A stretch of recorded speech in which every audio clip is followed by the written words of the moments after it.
So you're sitting in a chair. Make sure that your feet are flat on the ground. I steal a chair myself, so I'm not just dictating it to you. And make sure that your back is straight. You want to make sure that your air passage is open.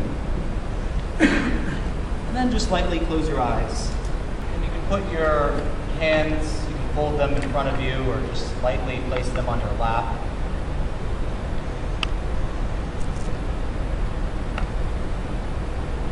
And in this first stage, we're going to prepare the body with a very simple practice. Some people do it when they're stressed out at work. It's called a body scan. It's very popular in psychology right now. And all you have to do is you focus on different parts of your body, the top of the body to the bottom of the body, and just put all of your concentration on that area. And if you notice any tension, you simply let it go. So we'll start with the forehead. Just put all of your concentration on your forehead. Let everything else go. And if you notice there's any tension, just relax.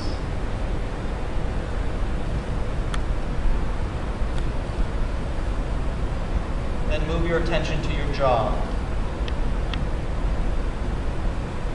Notice if there's any tension, and then relax.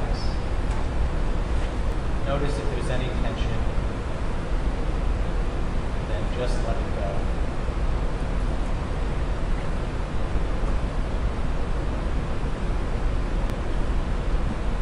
Simply just put all of your attention on the natural pattern of your breathing. As you breathe in, breathe out. The breath is a good place to start, as it has a ethereal quality to it. It's something that's invisible, you can't smell it, normally you can't feel it, and yet you know it's there. You can be alive at all moments, be fed, the air you need to live. It's also something outside of yourself, and yet within yourself. Something you can never completely control and contain. You can't take all of the air in. Yet it's there, present at all times, among us. It's for this reason that breath, in many of the ancient languages, is synonymous with soul. Breath is a good place to start training wheels, if you will, the work of meditation.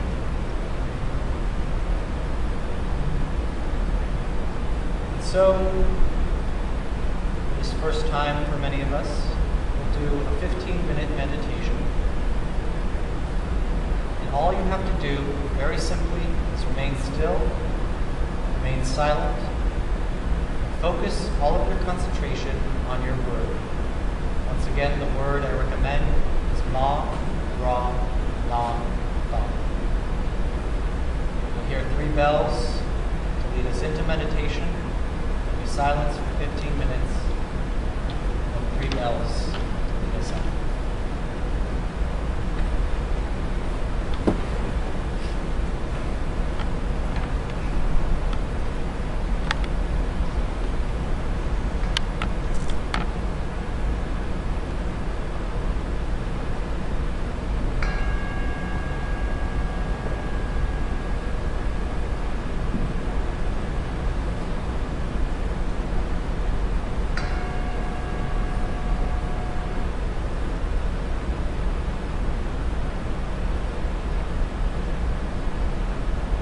Question is, what's the difference between a community and a sect? Well, not exactly that, but it can could it happen that without community, without meditation, within the Christian tradition, become a sect, and remain nothing more to stay, and not grow with it.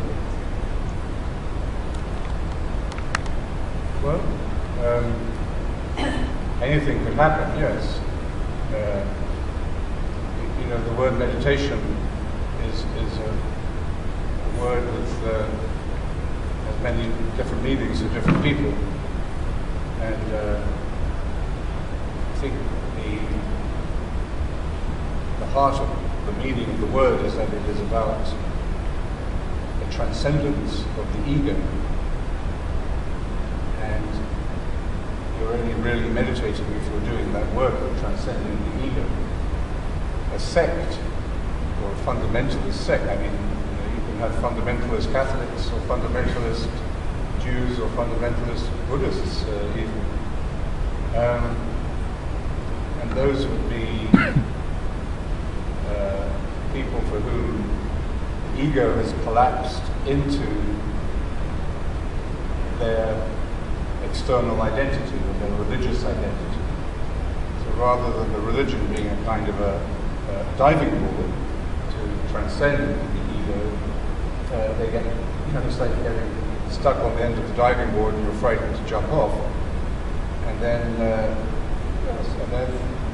any form of religious or spiritual practice could become like that. Yes. That's why it's very important to, you know, to keep it simple and to see that the simplicity, you know, is transcendent, not ego strengthening, but ego transcending. I have done meditation, tried to practice it, and at one stage I did a course in mindfulness, and which I found really helpful. But I remember the meditation teacher saying, sort of, somebody, I think I possibly said, well, you know, I've reduced it. Sometimes I do it for 5 minutes a day, and I find it very good, you know. And she, you know, made a comment, well, you know, that probably won't really work so well. And I found, I suppose, just the judgment coming in. And I wondered since, why the time frame? I would normally say 20 minutes minimum, if you can do that. If you can't, then do what you can. But I would say 20 minutes minimum, and then gradually build up to 30 minutes twice a day. That may take you a week to get into that discipline. It may take you 20 years to get into it. But you know, you'll probably, the busier you are and the more pressures there are in your life, the easier it is for you to develop that discipline, funnily enough, because you know the need for it. I can give you many examples of, you know, very stressful jobs, people in stressful jobs and difficult situations in life who know that discipline, that practice, that frame of time, morning and evening, is essential for their functioning well. But I think, yeah, you know, it's not that it's a magic number, but it takes a certain amount of time. It's a bit like baking bread. If you bake bread, you have to leave it in the oven for a certain amount of time, otherwise it won't bake. If you keep taking it out after 2 minutes and then put it back in, it's not going to turn out very well. So it needs a bit of exposure. You take like a glass of water that's cloudy. It takes time for it to settle. If you keep shaking it, it's not going to settle. So it's just a natural law, I think, that the mind itself needs a certain amount of time to settle into some form of clarity. Now, you may, for example, take 20 minutes, and for 19 and a half minutes, you may find that your mind is all over the place, you don't seem to be meditating very well, you're very distracted, but there may be 10 seconds at the end of that period where there is a moment of clarity and stillness, or pure prayer, or pure meditation. And that 10 seconds, you're not measuring it, say that 10 seconds makes the previous 20, 19 minutes and 50 seconds more than worthwhile. You know? So it's not about, I think part of the challenge of any kind of spiritual discipline for people today, for all of us, is that we want quick results. And the idea that we have to sit there and wait, and waste, it may seem, waste some time, is a bit disconcerting at first. But, you know, I think we had a conference recently in London on meditation and mental health, and the psychiatrists and others speaking about, and with some mindfulness people as well, speaking about the value of meditation and different forms of meditative practice for people with mental health, with mental illness. And there, obviously, you do what you can. If somebody is in a very agitated or difficult mental state, then they may have to start with 1 minute a day. Better to do 1 minute a day every day than to just do 6 hours sitting once a year. It's the regular practice that really increases your capacity too. You see it with prisoners who live under very stressful conditions. I was with a group of prisoners recently in Italy, and they were telling me that when they started, some of them was when they started with the group in the prison, they couldn't close their eyes, because closing their eyes was making themselves vulnerable and who's going to put a knife in their back. So it took some of them weeks or months just to get to that first base where you can do what Tim was saying, sit still, sit quiet, and close your eyes.